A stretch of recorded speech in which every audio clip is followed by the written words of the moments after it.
오늘 우리에게 주시는 하나님의 말씀은 고린도전서 6장입니다. 고린도전서 6장 1절에서 8절까지만, 고린도전서 1장 6절에서 8절까지 우리 한 절씩 교독해서 함께 하나님 말씀을 들어보겠습니다. 제가 한 절, 여러분들 한 절 읽습니다. 너희 중에 누가 다른 이와 더불어 다툼이 있는데 구태여 불의한 자들 앞에서 고발하고 성도 앞에서 하지 아니하느냐? 성도가 세상을 판단할 것을 너희가 알지 못하느냐? 세상으로 너희에게 판단을 받을 것은 지극히 사람을 판단하기를 감당하지 못하느냐? 우리가 천사 판단할 것을 너희가 알지 못하느냐? 그러하거든 하물며 세상 일이랴. 그런즉 너희가 세상 사건이 있을 때에 교회에서 경히 여기는 내가 너희를 부끄럽게 하려 하여 이 말을 하노니 너희 가운데 그 형제 간의 일을 판단할 만할 지혜 있는 자가 이같이 하나도 없느냐? 형제가 형제와 더불어 고발할 뿐더러 믿지 아니할 자가 너희가 피차 고발함으로 너희 가운데 이미 뚜렷한 허물이 있나니 차라리 불의를 당하는 것이 낫지 아니하며 차라리 속는 것이 낫지 아니하느냐? 너희는 불의를 행하고 속이는구나. 그는 너희 형제로다. 아멘. 오늘 본문은 설교 본문으로는 피하고 싶은 내용이고요. 또 적용하기도 이렇게 좀 보편적이지 않은 그런 본문이기도 합니다. 그러다 보니까 좀 많이 피하고 해서 이런 설교를 잘 듣기가 어려운데, 고린도전서를 연속 설교해 가면서 또 피할 수 없고, 또 이것이 곧 우리에게도 혹 닥칠지 모르는 또 그런 일이기도 하고요. 또 한편으로는 지금 우리 주변에 무수히 많은 교회들이 이런 문제들로 아파하고 있기 때문에 오늘 말씀을 우리와 함께 나누는 것이 매우 유익하겠다 하는 생각입니다. 사실 이런 말씀들을 설교하고 적용하기 어려운 것이 7장, 8장까지 계속 이어지고 있습니다. 왜 본문을 설교하거나 적용하기 어렵냐면, 어떻게 보면 내가 감추고 싶은 이야기를 설교에서 목사가 할 수도 있어요. 저는 여러분 상황 몰라도 괜히 이거 보면 그럴 때가 있다는 거예요. 그러면 이거 목사가 나 들으라고 나 까라고 하는 소리야? 뭐 이러면서 시험에 들 수 있고 그래요. 전혀 여러분 깔려고 하는 거 아닙니다. 잘 그렇게 들으시면 좋겠습니다. 오늘 본문은 교인들 간에 세상 법정에 고발한 문제를 다루는 겁니다. 교인과 교회 밖의 사람이 교회 밖에서 어떤 문제로 고발한 건이 아니라 교회 안의 문제를 세상 법정에 고발하고 판결해달라 하는 그 내용을 다루는 것입니다. 성경이 기록될 당시 헬라 시대인데요. 이 헬라 시대는 이 법정의 송사를 벌이기로 아주 유명해 있었다고 합니다. 그래서 오죽하면 소송이 없는 지역은 헬라 지역이 아니다라고 할 정도로 헬라 사람들, 헬라가 통치하던 시대에는 아주 이 소송의 고발 고소건이 많았다라는 기록이 있습니다. 고린도 지역 역시 헬라 문화권에 있었기 때문에 그 영향을 받아서 그런지 그 사회가 복음 들어가기 전부터 고소 고발이 많았던 사회였습니다. 사도 바울은 고린도전서 5장에서 교회 안에 교인에게서 일어난 음행 문제를 다루다가 갑자기 음행 문제를 접어둬요. 6장 이제 9절부터 또 그 얘기가 나오는데, 그리고 갑자기 고발 문제를 이야기를 합니다. 왜냐하면 5장 12절 말씀에 보면 그러죠. 밖에 있는 사람들을 판단하는 것이 내게 무슨 상관이냐. 그러니까 교회 밖에 있는 사람들은 우리가 판단하고 말고 재판하고 말고 필요 없다는 거예요. 그러나 교회 안에 있는 사람들이야 우리가 판단할 수 있지 않겠냐. 갑자기 판단, 이 저지 문제, 심판의 문제가 나오면서 고린도 교회 안에 있는 세상 고발건에 대해서 이야기를 잠깐 언급하고 있는 것입니다. 고린도 교회 성도들은 교회 안에서 일어난 크고 작은 문제를 교회 안에서 해결하려 하지 않고 교회 밖으로 끌고 나가서 해결하려 했다 하는 것입니다. 교회가 은혜가 사라지고 예수의 정신이 사라지고 십자가 정신이 사라지면 복음의 능력이 나타나면 이런 현상들이 나타나는 것 같습니다. 지금의 법정도 그렇지만 헬라 시대의 법정 역시 공개 재판입니다. 우리는 큰 재판 가려면 방청석권을 받아가지고 들어가 제한되어 있지만 당시는 이렇게 광장 같은 데서 오픈된 장소에서 재판을 했어요. 그러니까 지나가던 사람들이 다 듣고 알 수가 있습니다. 그런데 보세요. 교인들끼리 서로 다투다가 법정에 섰으니까 교회 밖의 사람들에게 구경거리가 된 겁니다. 교회 밖 사람들에게 구경거리가 되었다는 것은 교회가 그 부끄러움을 떠안게 되었다는 것입니다. 그 결과로 교회 명예가 실추되었고 성도라고 하는 거룩한 이름이 땅에 떨어지고 말았던 것입니다. 그 사실을 안타깝게 여기고 사도 바울이 이 고린도 교회에 편지를 쓰고 권면하면서 성도들의 부끄러운 행위를 지적하고 교회가 다툼이 있을 때 어떻게 하는 것이 더 하나님께 영광이 되고 나 자신에게 유익이 되고 사람들에게 유익이 될까? 그 문제를 오늘 본문에서 이야기하고 있습니다. 첫째로 오늘 본문에서 사도 바울이 말하는 것은 이것입니다. 첫째로 세상 법정에 교인들끼리의 다툼을 고발하는 것은 세상 사람들에게 성도가 부끄러운 모습을 보인 것이다 라고 하는 것입니다. 여러분 1절을 다시 한번 보세요. 너희 중에 누가 다른 이와 더불어 다툼이 있는데, 여기 다른 이는 6절, 7절, 8절 보면 형제라고 표현을 해요. 그 형제가 혈육의 형제일 수도 있지만 교회 안에서 영적인 의미의 형제 자매를 뜻하는 말이라고 생각을 합니다. 그런데 여기 보면 구태여라는 말을 쓰죠. 구태여, 감히 그런 말이에요. 교인들, 너희들 안에 교인들끼리 갈등이 있는 문제를 구태여 불의한 자 앞에 고발하고 성도들 앞에서 하지 않느냐. 차라리 성도들 앞에서, 교인들 앞에서 왜 이 문제를 내놓지 않고 세상 법정으로 나아가느냐 이야기하는 것입니다. 구태여라는 말을 왜 쓰겠어요? 이 말을 써서 세상 법정에 고발한 것은 하나님과 교회를 부끄럽게 한 행위다 라고 하는 것을 강하게 지적하는 말입니다.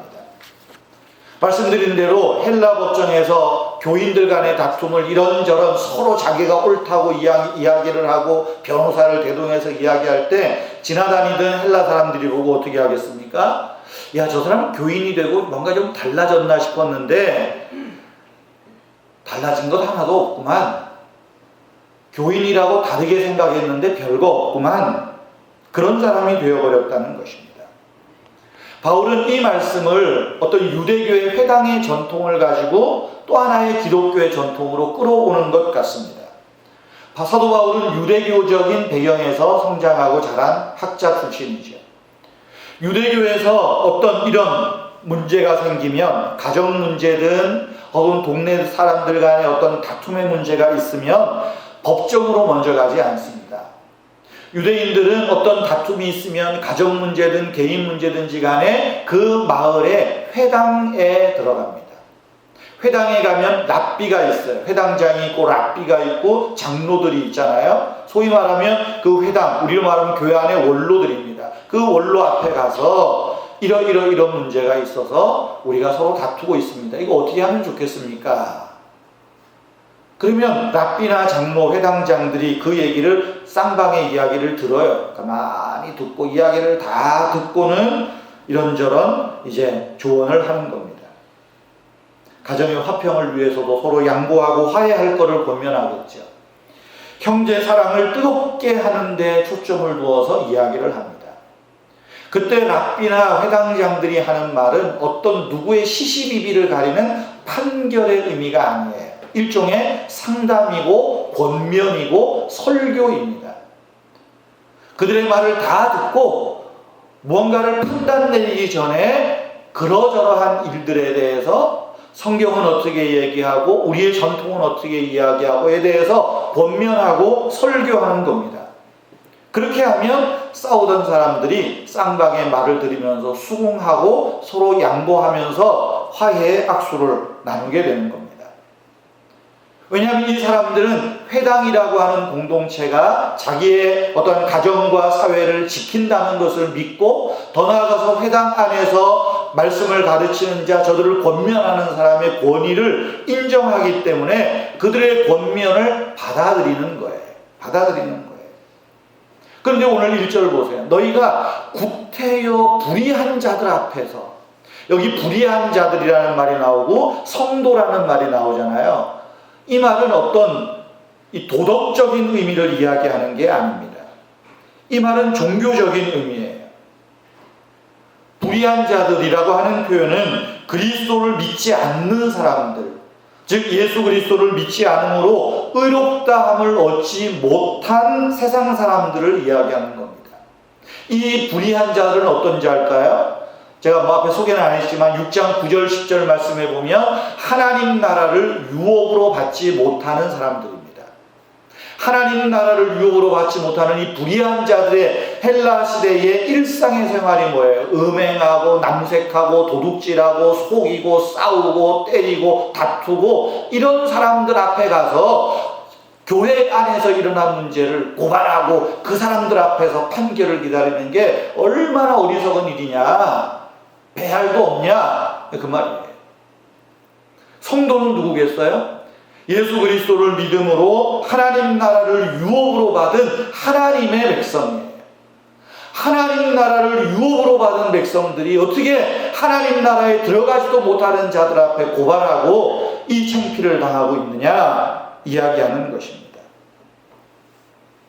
여러분, 교회에서 일어나는 문제들은 세상 법정에 고발하는 것이 하나님의 영광을 가르는 일이고 자기 자신과 교회 공동체를 부끄럽게 하는 일이다. 불행스럽게 하는 일이다. 그것을 강조하고 있습니다. 두 번째로 세상 법정에 교회 안에 일어난 문제를 고발하는 것은 성도의 신분을 망각한 부끄러운 행위라는 거예요. 여러분, 성도가 누구입니까? 거룩한 사람. 성도가 누구예요? 하나님을 믿고 의롭게 된 사람. 그런데 오늘 본문 말씀에 보면 2절 3절에서 성도가 누구냐 이렇게 얘기를 해요. 뭐라고 말해요? 성도는 세상을 판단할 사람이다. 3절 말씀에서 성도는 누구냐? 우리가 천사를 판단하는 사람이다 라고 이야기를 해요. 세상의 판단을 받을 사람이 아니라 세상과 천사를 판단할 성도가 지금 불의한 자들 앞에 판단을 요구하는 것이 말이나 되는 일이냐, 가당키나 하는 일이냐 이야기하는 거죠. 여기 성도가 세상을 판단한다. 또 3절에 우리가 성도가 천사를 판단한다. 판단이라는 말, 심판이라는 말인데요. 이 말은 우리가 마지막 종말의 날에 내가 재판관 노릇을 한다는 의미가 아니고 종말의 마지막 날에 예수님께서 영원한 심판자로 불의한 자를 심판할 때 우리는 그 예수님 곁에서 그 심판을 지켜보는 자예요. 요즘 말로 하면 배석 심판, 배석자들이고 또 요새 시민 재판관들 있잖아요. 그런 사람들이에요. 그래서 예수님이 불의한 자를 판단하시는 그 자리에서 함께 지금 이 사람들에게 어떤 판결이 내려지는가를 지켜보는 사람들이라는 거예요. 그런데 이런 신분을 잊어버리고 오히려 세상 앞에 내어놓느냐라고 말하죠. 그러면서 2절에 뭐라 그럽니까? 세상도 너희에게 판단을 받겠거든 지극히 작은 일 판단하기를 교회 안에서 그 작은 일조차 서로 판결하고 화해를 시키지 못하느냐, 그런 이야기를 하고 있는 것입니다. 5절 말씀에 보시면 너희를 부끄럽게 하기 위해서 이 말을 한다고 말해요. 좀 표현이 그렇지만 쪽팔린 줄 알아라 그 말이에요. 창피한 줄 알아라.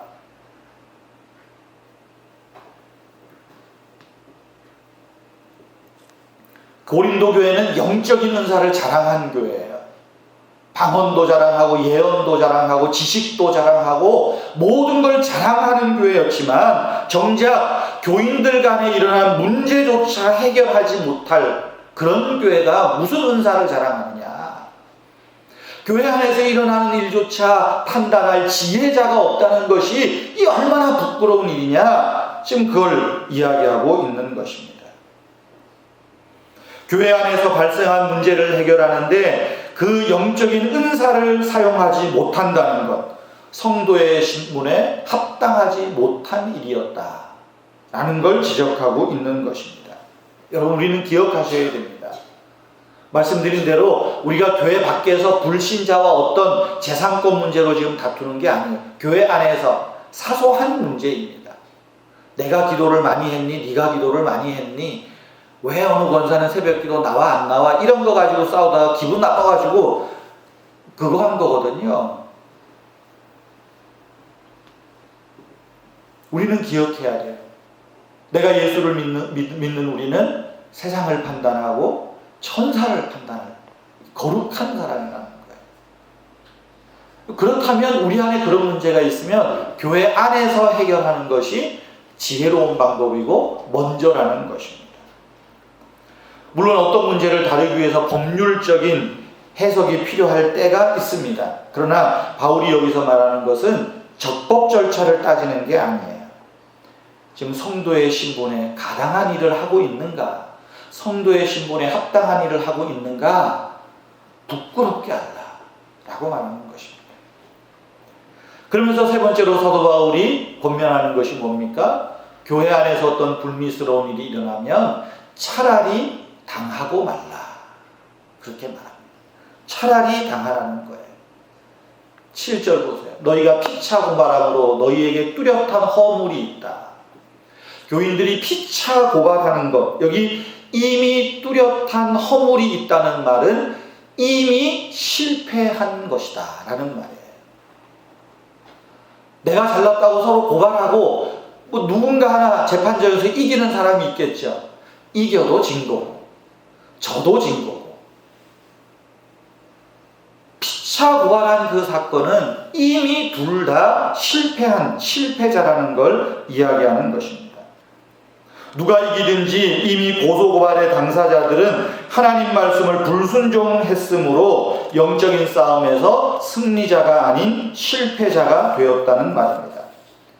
그러니까 어떻게 하라 그래요? 차라리 불의를 당하는 것이 낫지 않겠느냐. 차라리 속는 것이 낫지 않겠느냐. 이것이 우리의 영적인 유익이고 교회의 유익이고 하나님께 영광이 되어지고 나를 음해하는 자를 오히려 살리는 길임을 알지 못하느냐라고 말하는 거예요. 사도 바울이 차라리 불의를 당하고 차라리 속는 것이 낫지 아니하냐, 이 말을 가만히 보면서 이거 어디서 많이 들은 것 같은데 비슷한 뭐가 있을 것 같은데 생각해 보니까 예수님께서 산상수훈에서 이런 말씀을 하셨어요. 마태복음 5장 38절부터 보면 그렇게 말하죠. 또 눈은 눈으로 이는 이로 갚으라 하였다는 것을 너희가 들었으나, 이 말은 법으로 해결하라는 말이에요. 그런데 나는 너희에게 말하노니 악한 자를 대적하지 말라.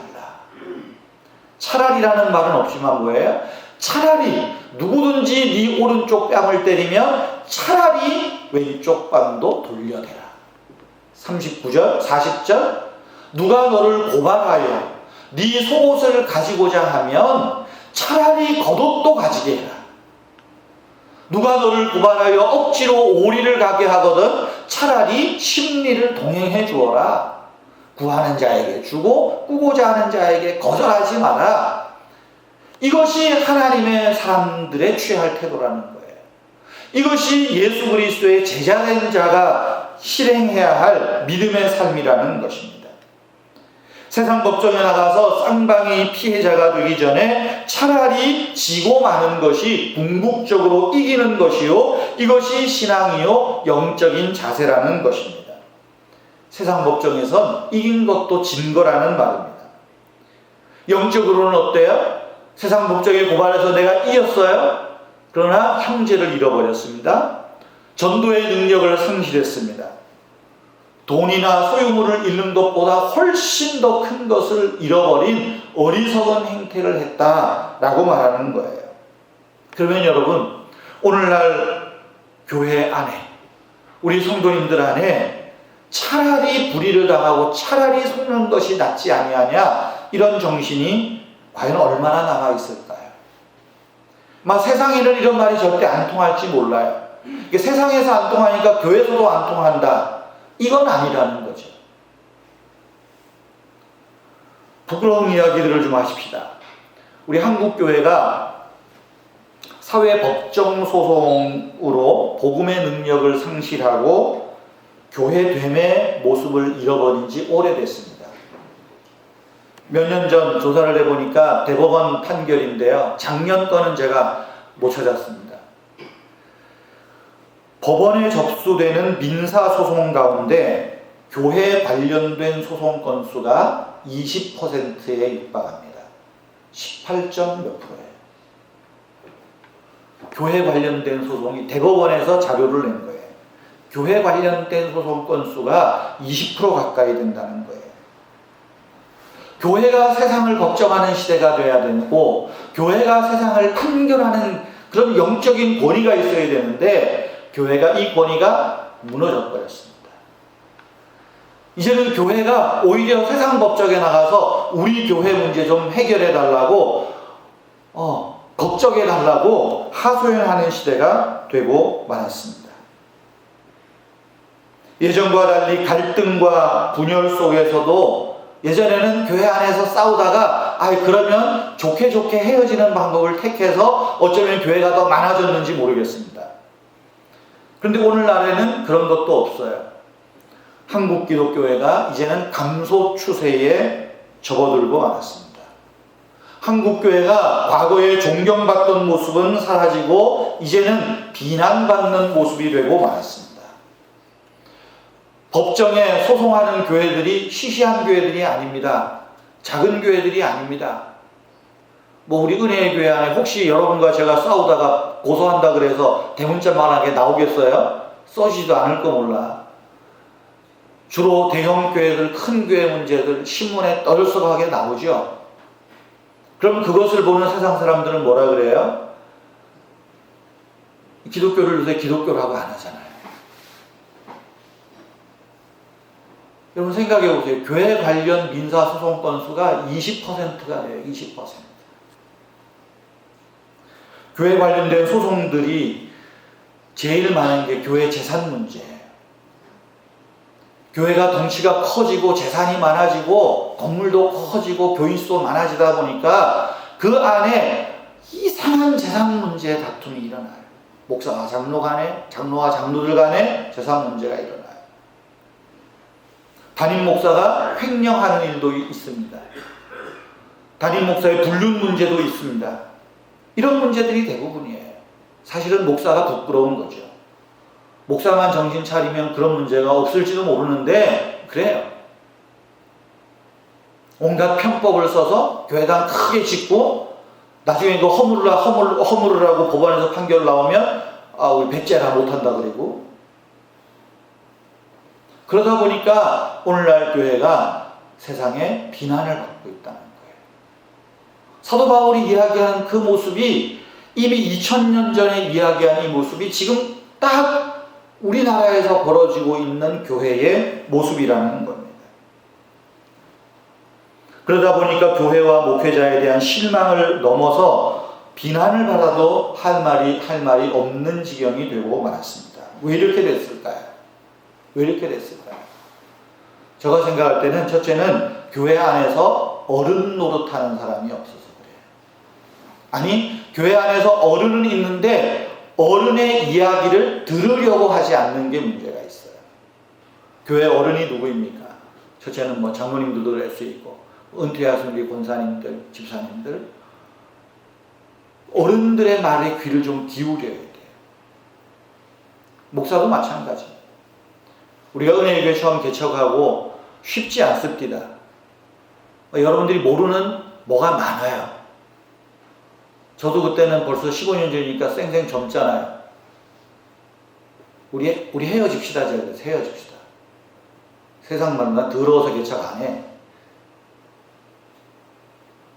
그때 황군인 권사님이나 박영애 권사님이나 송현자 권사님이 보니까 다 저한테도 와서 이렇게 저렇게 추스려 주시고, 또 괜히 나한테 이상한 소리 하는 사람들 가서 다 추스리시고 합디다.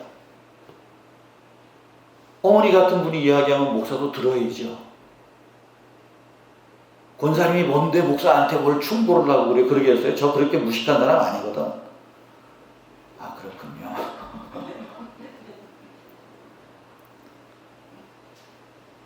어른의 말을 들어야 돼요.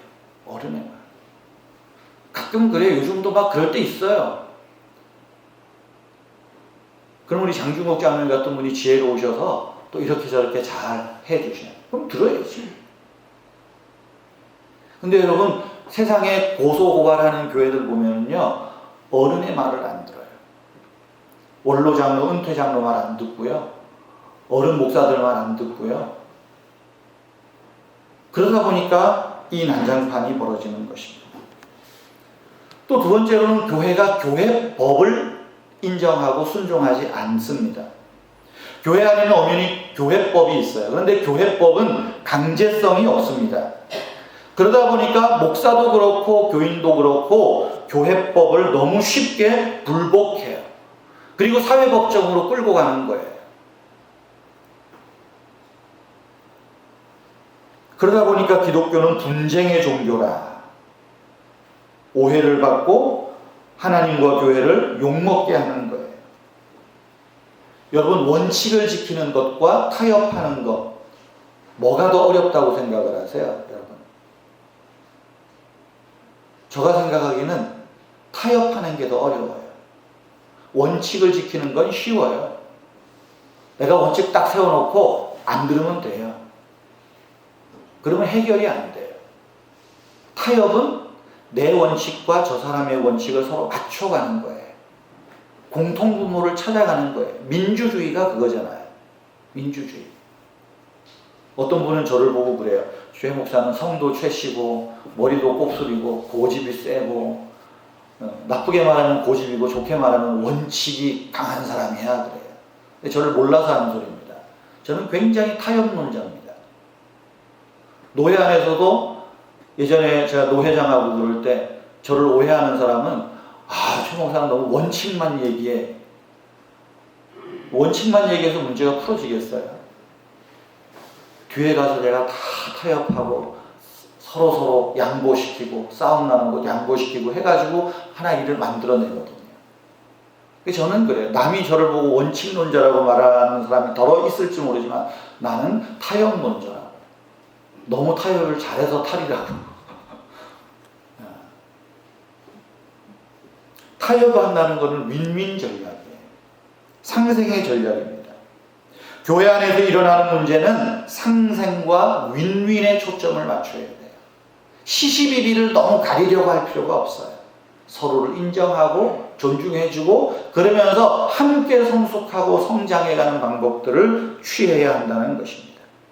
그래야 교회가 살아나는 거예요. 그래야 성도들이 성도답게 신앙생활하는 것입니다. 믿음에는 8계단이 있습니다. 베드로후서 1장 5절 7절에 보면 너희가 더욱 힘써 믿음의 덕의 지식을, 지식의 경건을, 절제의 인내를, 인내의 경건을, 경건의 형제 우애를, 형제 우애의 사랑을 더하라 이야기를 합니다. 내가 믿음을 가졌다고 정도가 아니에요. 믿음의 계단을 올라가서 결국은 형제 우애의 사랑을 더하는 데까지 나아가야 됩니다. 차라리 당하라. 뭘 당하라는 겁니까? 형제우애와 사랑을 위해서는 업신여김까지도 감당할 줄 알아야 된다는 것입니다. 사랑하기 때문에 또 믿음 때문에 우리는 사람으로부터 당할 각오를 하라는 것입니다. 우리가 해야 할 말을 안 하고 참고 있으면 저쪽에서는 저 사람 꿀리는 게 있어서 그래. 혹 그런 오해를 사더라도 그 당함이 영원히 당하는 건 아니라는 거예요. 오히려 그것이 이기는 거라는 것입니다. 교회 밖의 사람들하고야 사회법정에 나가서 시시비비를 가리고 치고 받아도 일반 사건일 뿐이지만 교회 안에서의 문제는 그게 아니기 때문에 그래요. 성도됨의 신분을 잊어버리는 것이고 교회의 영광을 가리는 일이기 때문에 그렇다는 것입니다. 그래서 사도 바울이 말하는 거예요. 차라리 당하는 것이 낫지 않냐. 차라리 속는 것이 낫지 않냐.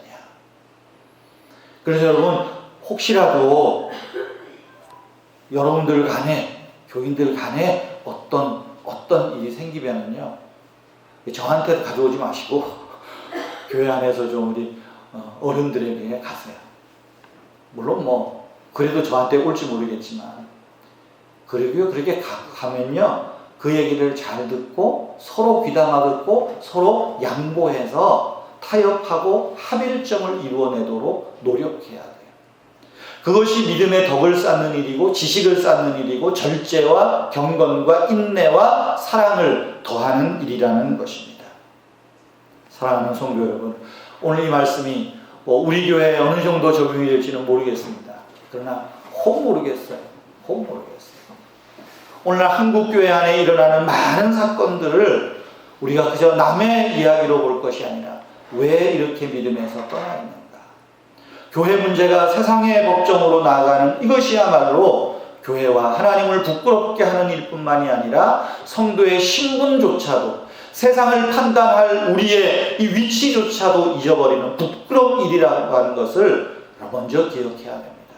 더 나아가서 차라리 내가 좀 당하더라도, 차라리 내가 좀 속더라도 이것이 형제 우애요 사랑을 택하는 믿음의 일이고 덕을 세우는 일이고 교회의 영광을 위하는 일이다 라고 하는 것 기억하시면서 저와 여러분이 믿음 위에 덕을 세우고 그 모든 것 위에 사랑을 더 높이 세워가는 저와 여러분 되기를 주님의 이름으로 축복합니다. 우리 함께 찬송하겠습니다. 374장입니다.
주 예수 그리스도의 은혜와 하나님 아버지의 크신 사랑과 성령님의 위로하시며 또 교통하시며 우리에게 능력 주시니 하나님의 영광과 또 교회의 영광을 위하여 성도 된 직분들을 잘 감당하기 원하는 사랑하는 성도님들과 가정과 주의 몸 된 교회 위에 항상 함께 있을지어다. 아멘.